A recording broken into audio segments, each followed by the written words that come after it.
عادية بسويها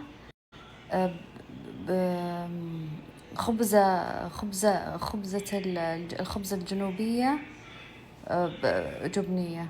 ما أدري شلون عاد، هي تجي كذا، جت في بالي أمس إني أسوي الزبدة مع السمنة مع شيء كذا مميز وحلو. أمس أكلت منها بالليل خيال. فبتكون كوب دقيق أسمر، كوبين دقيق أبيض، أوكي بالترتيب. حلو. بنحط الملح، الخميرة، الحليب الباودر أو الزبادي إذا ما عندكم، كيفكم.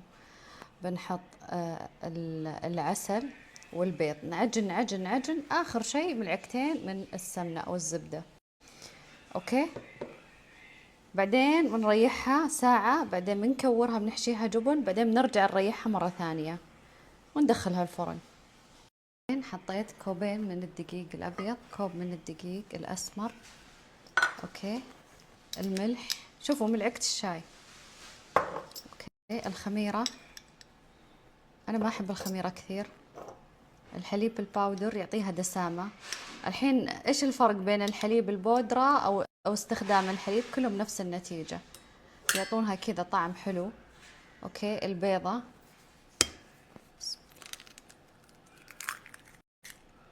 العسل. ضحى ليش تستخدمين عسل؟ يعني عسل ولا سكر ترى هو نفس النتيجة. بسم الله، أوكي، نفس النتيجة بالضبط. بعدين الحين بعجن حسب قديش تاخذ مني موية زي ما علمتكم، عشان اللي يقولون ما تزبط معانا العجينة. جربوا طريقتي. حطيت كوب، الحين أنا حاطة 3 أكواب دقيق، وخاصة الأسمر ياخذ موية زيادة عشان الألياف. أبعجن طيب، وبعدين بخلي النص هذا في الأخير. حلو، بخلي النص في الأخير. يعني شوفوا الحين أنا ليش أحب أعجن بيدي؟ أعرف العجينة تبي لها موية، يبيلها ما يبيلها موية، عرفتوا؟ انت تعرفين عجينتك تصيرين يعني ما تكبين الدقيق كذا والمويه كذا. انا سبحان الله العجانه دي ما استلطفتهاش في العجن. حتى الكميات اسويها بايدي واسهل ما يكون. خلاص شوفوا بس عشان اللي يقولون ما تزبط معانا العجينه.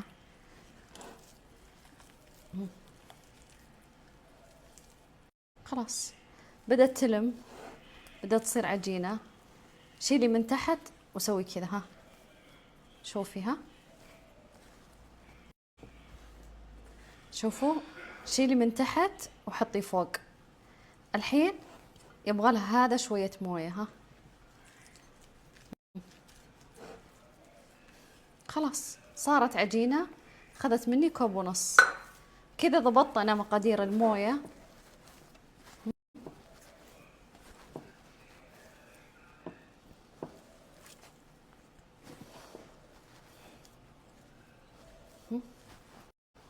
صارت العجينة متماسكة ومن أحلى ما يكون. شوفوا كيف صار قوامها ممتاز، طرية. أبغى عجينة طرية، أنا ما أبغاها ناشفة وما تلصق بيدي. الحين عاد نبدأ نعجن ونحط الدهون يعني السمنة طبعا.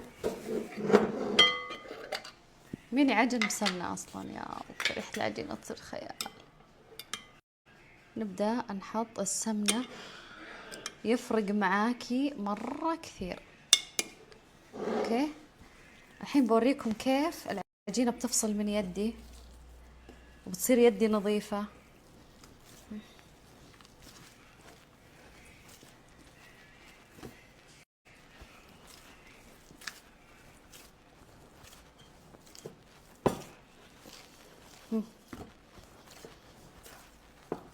شوفوا ايدي كيف بدت يروح العجين، ها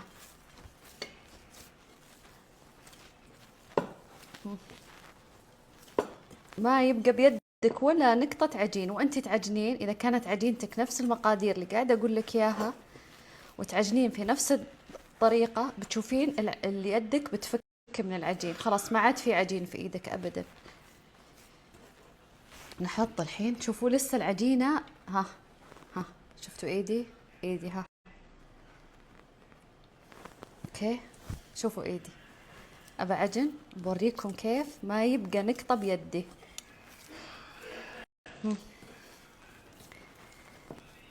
شوفوا ها.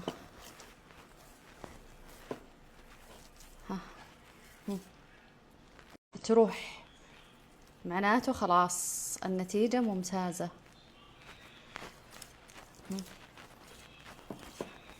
حطيت ملعقتين كبار،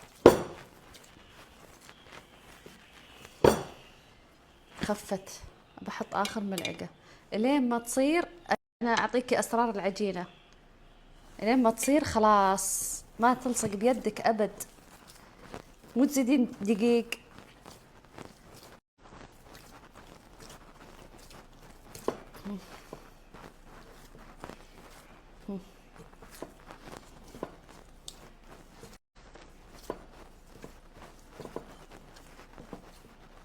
تخيل اني احد مزعلق قاعدة تبكسين احد. شوفوا ايدي كيف انضفت. خلاص الحين قوام العجينة اوريكم شيء. ها ندهن يدنا نقطة زيت او سمنة، اوريكم قوام العجينة كيف بصير. بسم الله. ها ريحتها، قوامها، شوفوا يدي ها ما عاد فيها عجين.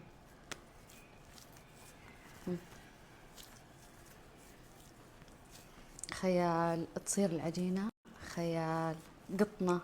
أبوريكم النتيجة كيف بتصير. وحشيها الجبن المربعات، أوكي كثر. الحين بريحها خلاص.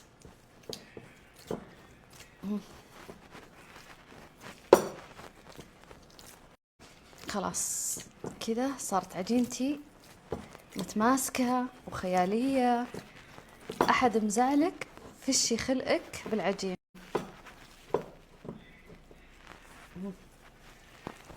أحد مزعلك، أحد غاثك، لا تكثرين دقيق. آخر شيء يعني خلي 3 ملاعق سمنة، ملعقتين كبار. أبوريكم يدي، شوفوا ها ما بقى فيها شيء. الريحة خيال، ما قاعدة تلصق العجينة بإيدي، إيدي انضفت من العجين.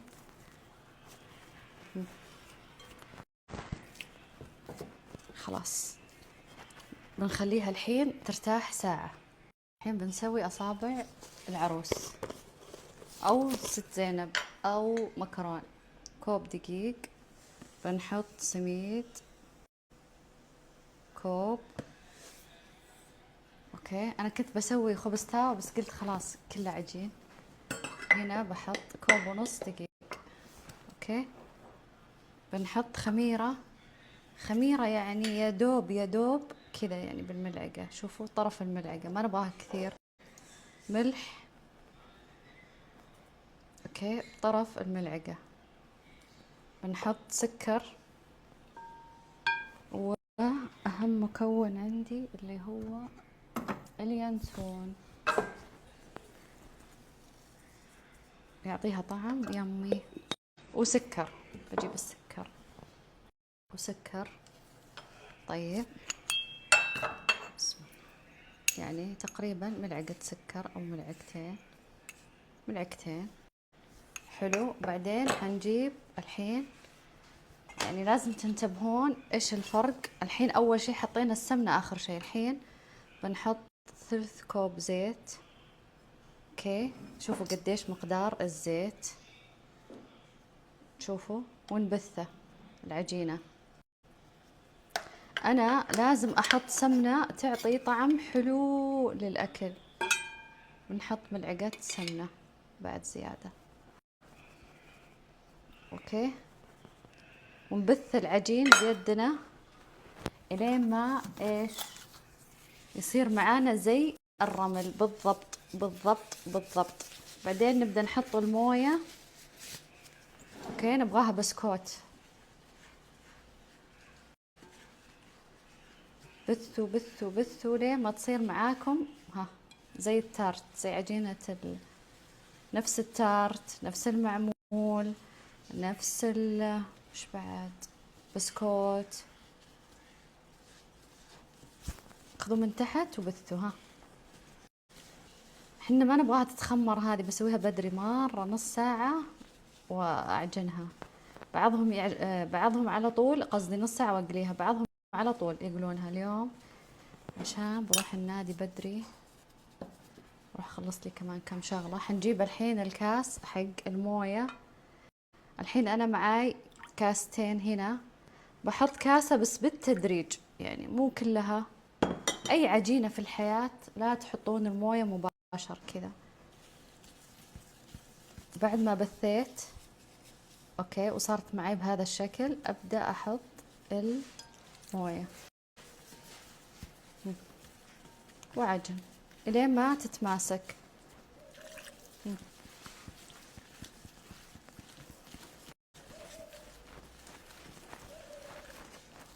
احس انها خلاص. لا تحطون الموية دفعة واحدة، عشان خلاص كذا احس خلاص، عشان حنا نبغاها بسكوت وما نبغى نعجن كثير، نبغاها بس تلم العجينة، لأن لو عجنا كثير بيتطور الجلوتين. احنا نبغاها من جوا طرية ومن برا مقرمشة. ها لموها طيب، وغطوها نص ساعة ترتاح بس عبال ما يحمل الزيت، ونجيب شبك ونسويها. Muscle is the organ of longevity. هنا اللي سويتها معاكم اوكي قبل امس. عادي العجينة تقعد 3 أيام في الثلاجة، اعجنوا حق 3 أيام، اعجنوا 2 كيلو 3 كيلو. شوفوا ها ما شاء الله، من يعني لها الحين كم وباردة من الثلاجة. شوفوا قوامها. أنا حسوي بيتزا كبيرة زي ذاك اليوم، وحسوي خبز شاورما صغار. الحين يا ليمونة حياتي نبدأ ناخذ. شوفوا العجينة كيف صار قوامها، ما نبغاها تتخمر كثير. اوكي نبدأ ناخذ هذا المقاس، أنا أحبها صغيرة لأن تنفش على القلي. تمسكون العجينة بأطراف أصابعك تسحبينها كذا اوكي. نبدأ زي كذا. أنا حتى هذه أغطيها ما أخليها. وهنا سويت خبزاتي، ما أحب أقصقصهم دوائر، أنا أحب أنا أسويهم. أشيل الجلافز، أحس الجلافز مضايقني. بيدك اضغطي واسحبي تصير كذا. هذه المكرونة. أحس اليوم ضبطت العجينة. عرفتوا ليش أسويها 20 مرة؟ نشيل وننزل بالزيت. بسم الله الرحمن الرحيم. ونحط الشيرة هنا ونشيلهم ونحطهم في الشيرة. حركيهم لحتى يبدو هيك فهمتوا؟ لو حركتيه من البداية بتكسرون معاك. هو بسكوت شيء كذا هش. وحطوا ملعقة سمنة مع القلي. كل مرة تقلون أي شيء خاصة الحلويات حيغير معاكم طعم الزيت. ونشيلها ونحطها بالشيرة اللي زي العسل، اللي زيكم يا متابعين الحلوين. هلا بتضلوا تحركوا. شبني على الحكي السوري اليوم. المهم بتضلوا تحركون الين ما واحدة تقول طلع العرق. المهم نحرك يا جماعة لين ما يصير اللون. لازم يكون غامق ما يكون فاتح، عشان تطلع معاكم زي المحلات بالضبط. مو أشقر، أغمق شوي يعني أتوقع كذا. نشيلها نحطها بالشيرة على طول. بدنا كذا هذا المنظر. لكم اليوم ماسكة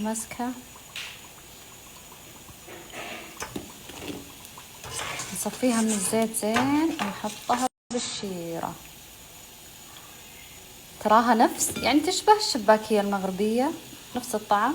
تحركون طعم سميد مع طعم يانسون. أنا بكرة قررت أحط اليانسون مطحون، أحس طعمه بيطلع أحلى. ترى أنا ما ذقتها، ما أعرف إيش طعمها. أنا ذكلتها زمان وعجزت أقدر آكل، يعني قلبي ماش.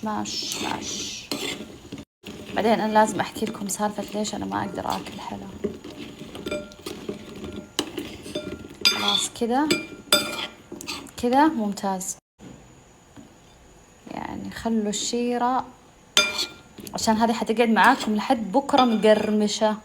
ليمونة حياتي عشان تطلع معاكم البيتزا مقرمشة، دهنوها زيت زيتون، بعدين حطوا السميد، بعدين بإيدك سوي كذا. أوكي، شوفوا الفقاعات الهواء، أنا كذا أسوي لحد ما تجي قد الصينية، بعدين أريحها 10 دقائق، أدخلها الفرن، أثقبها بالشوكة ثم أدخلها الفرن. ثم بعد ما تستوي البيتزا العجينة أحط صوص الطماطم، تقعد معاكي 3 أيام في الثلاجة. عرفتوا هذه الطبقة اللي تجي هنا تحسون العجينة مستوية يعني صدق. 1 2 3 1 2 تراها رخيصة وبريال برا بعد أقل، بس لقافة الحريم. اللي قلت لكم بسوي خلية النحل خطيرة، أمس سويتها خطيرة، العجينة شيء مش طبيعي. الحين نبدأ نحشيها جبن. على هالمنظر يستاهل التعب. وليحة الخبز في البيت، وليحة الخبز في البيت، ولا قلبي شولة. طبعا تقدرون تهنونها حليب اللي تبون يعني. لكم المنظر الحلو الحلو الحلو. ليمونة حياتي خلاص سكرت واخذت الطعم الحلو حق الشيرة. نبدأ نصفها ونزينها بإيش؟ بالفستق الحلبي. وإذا عندكم ورد حطوا ورد، بس أنا ما عندي بس مدري وينه. خلصت الحين نبدأ نسوي شوربة الدجاج طبعا، وبسوي الشاورما. الخلية حشيتها جبنة وحطيت عليها سمسم، بس المرة الجاية قررت أسوي شغلة، بحط واحدة واحدة لا، يطلع أحلى. خلينا نشوف كيف تطلع. حطيت عسل، بحط سمنة، أوكي، بحط شوي زنجبيل، شوي قرفة، شوي ليمون أسود للخلية. يعني ما أدري إيش بسويها، يعني يمكن تطلع مرشوش حايل أتوقع. اختراعات، بحط شوية زنجبيل، حياتي أحب أخترع. أوكي، يعني خلينا نشوف وصفة جديدة. وايا ريحة السمنة لازم تسوونها، لازم ريحتها يا جماعة تاكلونها كذا لحالها، بس خبزة وسمنة. هنا طبعا هنا نطبخ صوص بيتزا، موجودة طريقته بالهايلايت. اوكي، والحين ارش عليه الاوريجانو خلاص. يومي كذا. شوفوا الحين العجينة ما احبها معجنة، ما احب شيء معجن، لازم احط سميد، ولازم احط صوص البيتزا والجبنة والاشياء وندخلها الفرن من فوق. بس بهارات في الدنيا، حنحط بهارات الشوربة مع ملعقة سمنة. اوكي، دائما خلوا البهارات تطلع الزيوت العطرية فيها، حطوا كركم وفلفل اسود عشان تستفيدون اكبر فائدة من الشوربة، تصير دواء. الزيوت العطرية حطيت كركم، حطيت فلفل اسود. اوكي، حنحط البصل ونكشنه، بعدين نحط الثوم، بعدين انا سالقة الدجاج. بوريكم طريقتي انا طريقتي يا جماعة، اسلق الدجاج مع كرفس وجزر وكذا مطيبات، بعدين افصفصه. ما احب صدور الدجاج، احب استفيد من العظم، لان مرة شيء كويس العظم لجسمنا. الاسود دائما مضروب بسكينة ومنقوع، دائما عندي في الثلاجة. الملح ملح خشن، القصب اللي بالاكياس جيبوه واطحنوه، واتركوا عنكم الاشياء المصنعة. خلاص خذوا الاشياء الطبيعية، حتى لو تسوون بعد شوربة جريش احسن واحسن. خلاص كشنا البهارات، كشنا البصل والثوم، حلو. الحين بنحط، شفتوا صوص البيتزا اللي انا مسويته؟ طبعا في ثوم، في معجون طماطم، في باخذ منه كذا. انا اختصرت على نفسي. بسم الله الرحمن الرحيم.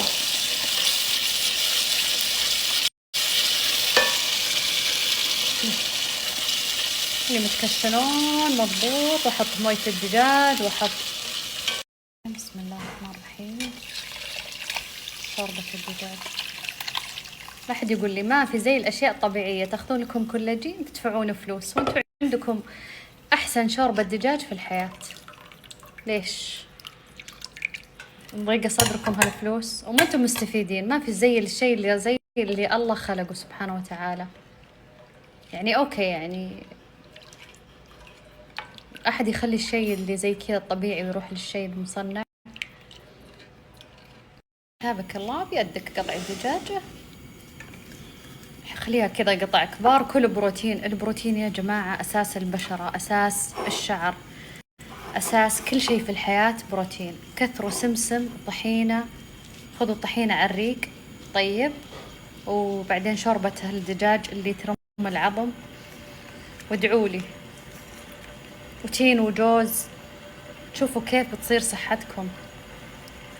الأشياء الطبيعية دي ما في زيها، أي شيء ربي خلقه ما في زيه، لا أحد يقول لي ولا حاجة. موجودة في الهايلايت. أنا أعجن كل 3 أيام. تاخذ العقل، تعرفون شو يعني تاخذ العقل؟ تعرفون هذا كذا مكريسبي. أنا أعشق العجينة كذا، ما أحب العجين. كل واحد طبعا تقدرون تستغنون عن السميد، بس هو كذا يعطيها طبقة حلوة، تصير كذا كأنها بيتزا جاهزة. سويت معاكم خبز، سويت معجنات، سويت حلا، سويت. الحين بقالنا بس شوف الشوربة تاخذ العقل يا جماعة. يعني عطوا عيالكم شيء حلو. الحين نبدأ بالشاورما. أنا متبلة الدجاج قبل بيومين. بنحط الدجاج على صاج حار. أنا بس بحط صدرين أو صدر. أوكي، بسوي لي كمية شاورما كبيرة، نحط مع المخلل، نحط مع الأشياء الحلوة اللذيذة. أطبخ الدجاج على نار عالية، وأحب أطبخه على دفعات مو دفعة واحدة، عشان ما أول شيء بيطلع طري، ثاني شيء ما إيش نقول، ما حتبرد المقلاية. من أسراري حقت الطبخ موجود بالهايلايت، ذكروني أرجع أنزلكم إياه. خلطة الفلفل الرومي نحطها للشوربة. أوكي، ما حد يعرف وش هالخلطة، ولا حد يعرف وش طعم شوربتنا. كل من بيقول واي وش ذا، what's this, what is this, this is soup, this is chicken soup. لا تعلمون أحد، ترى مو لازم كل شيء تعلمين. شوف شوف شوف شوف الشوربة، رجعت الجزر ولا كرفس. شوف هذه الشوربة اللي واحد ياكلها يقول أنا شبعان، رمة عظمي. شوربة ترشون عليه رشة ليمون أسود وادعولي. هذه لا تعلمون بأسرار الطبخ أحد أبد. كل من يقولك وش ذا الشوربة، وش ذا الشوربة. كذا الشوربة لازم تصير دجاج ذايب. يلا من فضلك، يلا من فضلك. طفيت النار على حطيت رشة ملح وزبادي يوناني. تبون تحطون توم حطوا. بحط نقطة طحينة ونقطة ليمون ونقطة. بسوي صوص، ما أبغى أسوي ثومية، بسوي شيء سريع عرفتوا، زبادي وثوم وليمون طحينة حق الشاورما. خبز جاهز، الدجاج جاهز. الحين نستنى البطاطس، مخلل. أوكي، بنحشي الساندويتش. طبعا تقدرون تقدمونه زي كذا وكل واحد يحط على كيفها، أو إنك تحشينها تختصرين. يمي يمي. الزبادي اليوناني مرة عالي البروتين اللي فيه، ومفيد وصحي. خبزتي من جوا كيف بتاخذ ضبنات العقل، وحاطة عليها السميد. أنا أحب، يعني أحب سبحان الله، أحب السميد، ما أدري أحسه يشبع، يعطيك كذا عرفتوا. يعني كل شيء يزيد الشبع حطوه في الأكل. طيب شوي من بهارات البطاطس. خيال خيال منضوحة، خيال خيال. تعرفون وش يعني خيال؟ اوكي، طبعا انتوا كيفكم تبون تحشون. شوفوا انا كيف احشي كذا، واحط فيها البطاطس والاشياء واللزليز. افكار اليوم. باقي 3 خبزات بحشيهم جبنة وجرجير وخيار وطماطم ولبنة. شوفوا كيف تطلع. نرش عليها رشة دبس رمان ويا لطيف. ما دبس رمان ما بحطه الحين، خلي اهلي اذا جو ياكلون يحطونه عشان اللي يحب، وبالعافية. أوريكم. شوفوا ما شاء الله الحبات، حتى عشان حاطة سمسم تتفكك بسهولة. بنحط الصوص اللي سويته أوكي وهي حارة. طبعا الصوص فيه سمنة، ما يحتاج ندهنها. يعني حبيت أسوي اليوم شيء مختلف عن محشية جبنة وبنفس الوقت لو في رضيفة، لو في عندي حجر المر، ولو في أحد برياض يمر يحط لي في المطعم، يا سلام. بس الريحة يا جماعة مش طبيعية. ودي أشممكم الريحة السمنة مع العسل. النية إنه يكون يعني خبز الجنوبية، أحس الطعم أقرب له مكشوش حايل صار، بس بطريقة سهلة ولذيذة وكذا. تشيلون وتغمسون، تحطون كذا صوص زيادة ومع طحينية إذا بغيتوا بعد. أوف. أوريكم شغلة، شوفوا كيف تسحبونها كذا، تشيلونها كذا وتغمسونها. مسويتها بطريقة ما تتلاصق، عرفتوا؟ يما الطعم، يما. ممكن المرة الجاية أحمص سمسم. بس رايكم بالفكرة؟